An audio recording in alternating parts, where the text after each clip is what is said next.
확률상 제가 봤을 때는 5%? 그러니까 거의 이런 경우는 흔한 경우가 아니라는 거죠. 안녕하세요. 내 인생 치과 외과 원장 시장호입니다.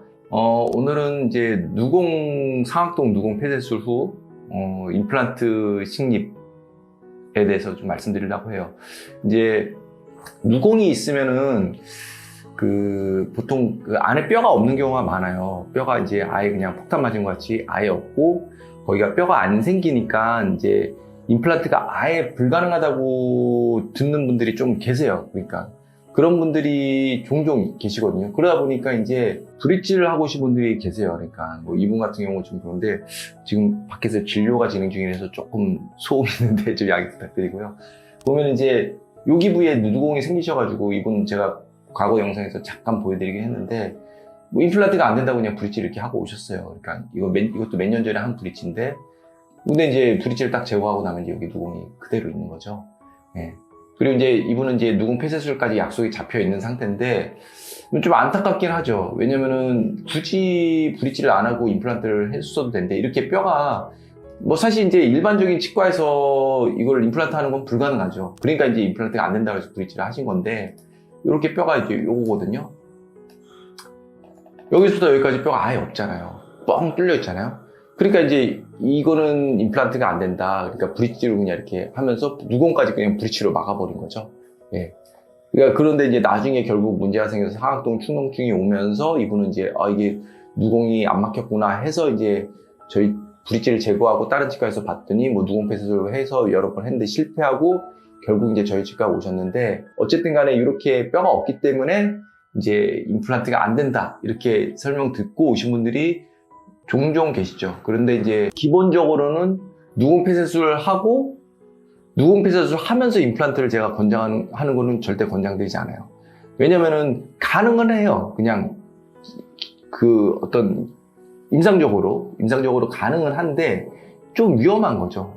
왜냐면은 임플란트도 심으면서, 임플란트도 티타늄 재질이고 굉장히 좋은 재질이긴 하지만 이게 어쨌든 이중 매식체잖아요. 그거를 넣으면서 또 그 잇몸살까지 뭐 땡겨서 꼬매고, 막 수술이 커지면 커질수록 수술 시간은 길어지고, 뭐 그렇게 되다 보면 이제 감염 가능성이라든지 어떤 수술 후에 합병증은 더 커지는 건 사실이거든요. 그러니까 저는 단계 받는 걸 더 추천드려요. 그래서 누공 폐쇄술 먼저 하고, 그 다음에 이제 저는 임플란트 하기 전에 뼈 이식을 한번 하고, 왜냐면 누공 폐쇄술을 하신 분들은 무조건 상악동 측방구 상술을 해야 되거든요. 상악동 측방구 상술이 이렇게 뭐 아주 쉬운 수술은 아니고, 거기다 플러스 누공 폐쇄술 했던 분 측방구 상술 하는 거는 그냥 일반적인 환자분 측방구 상술 하는 것보다 난이도는 더 올라가기 때문에 이제 완전 극한 직업, 이제 거의 극한 직업 노동인데 훨씬 힘들어요. 그러니까 이제 저는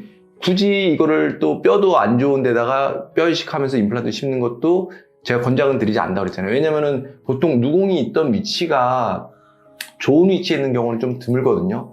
요 위치보다는 요 위치가 좀 임플란트 식립하기 좋은 위치예요. 요 위치 대략적으로 봤을 때. 그러면 제가 드릴링을 이렇게 하잖아요. 그러면은 어떻게 보면은 이만큼의 뼈가 없어진단 말이에요. 이만큼의 뼈가. 그러면은 결론적으로 봤을 때는 이 누공이 있던 위치에 뼈가 없고, 또 제가 드릴링하면 여기 뼈가 없고, 요 위치에다 임플란트를 제가 막 무리해서 심는 것보다는 좀 단계 좀 고생스럽더라도 단계 좀 안전하게 가는 거가 더 결과도 좋고 더 안전하기 때문에 이제 그렇게 제가 이제 좀 권유를 드리고, 이분 같은 경우는 이제 동시에 할 수 있었는데, 잇몸을 열어서 딱 봤더니 요 위치. 이 위치가, 결손된 위치가 정확하게 이제 임플란트 제가 심을 위치에 딱 있었던 거죠. 그렇기 때문에 요거는 조금 더 제가 그 뼈만 좀 다듬고 임플란트를 심을 수 있었던 건데, 이런 경우가 제가 누공 환자 지금 한 몇십 명 본 것 같은데, 그 중에서 뭐 한 두세 명? 많으면 한두 명, 이 정도 수준이에요. 확률상 제가 봤을 때는 5%? 그러니까 거의 이런 경우는 흔한 경우가 아니라는 거죠. 그래서 지난 영상에서 이제 누공이 생겼을 때 좀 빨리 처치를 하는 걸 제가 좀 환자분이나 치과의사, 혹시 이 영상을 보신 치과의사 분들한테 권장을 드렸는데, 누공이 생긴 다음에 치료가 끝날 때까지가 한 1년인데 그 전에 막 몇 년씩 소비하면 환자분들이 얼마나 힘드시겠어요. 당연히 의사 선생님들, 원장님들 힘드시겠고. 그러니까 좀 무공이 생겼을 때는 좀 적극적인 처치, 빠른 처치 좀 제가 다시 한번 좀 이 영상에서 말씀드리고, 항상 궁금한 거는 영상에 댓글 부탁드리고, 제가 바로 답변 못 드린 경우가 좀 많은데 최소 한두 줄 내로는 답변 드리니까 항상 뭐 궁금한 건 영상에 댓글 부탁드리겠습니다. 감사합니다.